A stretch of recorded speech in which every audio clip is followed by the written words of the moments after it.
তো এখানে এখানে কি করেন আন্টি?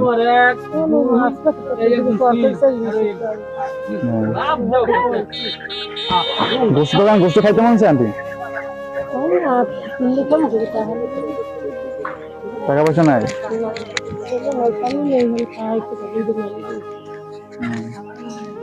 তা কি কি নিয়েছেন আপনি এখন পর্যন্ত? তিনটা বাইগুন নিয়েছেন? আপনার ছেলে মেয়ে কয়জন বাসায়? ছেলে নাই? আপনার স্বামী কি করে? হ্যাঁ, স্বামী মারা গেছে। তা আপনি সংসার চালান? আপনি গোস্ত দোকানে গোস্ত খাইতে মন চায় আন্টি? আমরা কিনে দিলে খাওয়া তাই? আচ্ছা আঙ্কেল, 1 কেজি গোস্ত জানতাম।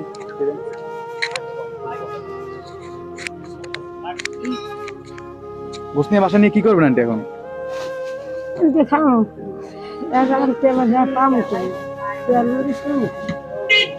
মরিচ নাই?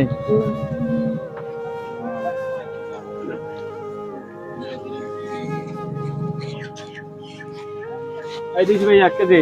1 কেজি দিচ্ছেন? জি। কয় টাকা দাম? 700 টাকা কেজি।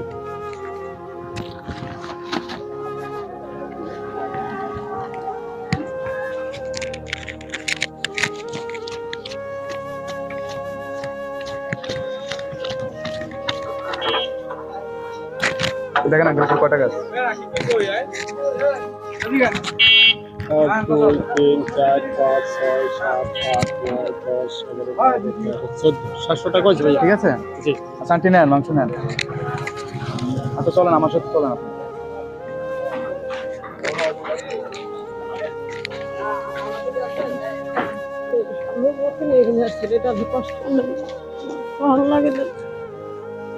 আচ্ছা আন্টি এখানে দাঁড়ান। আচ্ছা ভাইয়া, ভাইয়া 1 কেজি পোলাও চাল দিয়েন তো। হ্যাঁ প্যাকেট দিন, 1 কেজি পোলাও চাল দেন। আর কি কি লাগবে আন্টি? আমার কত কোন কিছু খুব কষ্ট বাড়িতে ফিরতে বাসা আচ্ছা আমার যতটুকু সামর্থ্য খুলে আমি ততটুকু দিই, ঠিক আছে আন্টি? 1 লিটার তেল দিন ভাইয়া। তা আপনি যেগুলো দিতেছেন আন্টি, ঠিক আছে, এগুলো আপনি বাসায় নিয়ে আপনি মেগু নিয়ে খায়েন, মেনা তুমি নিয়ে, ঠিক আছে? একটা মাংস মশলা দিন ভাইয়া, গরু মাংস মশলা।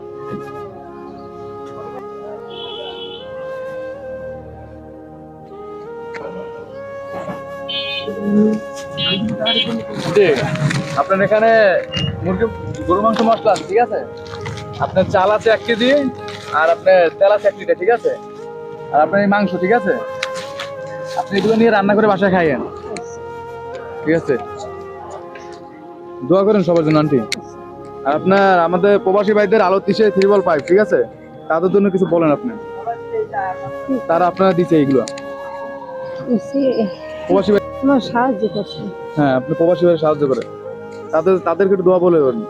দোয়া করি, নামাজ পড়ি, দোয়া করবো, আরো দিতে দেয় আল্লাহ। ঠিক আছে আন্টি, ভালো থাকেন, আল্লাহ হাফেজ, ঠিক আছে?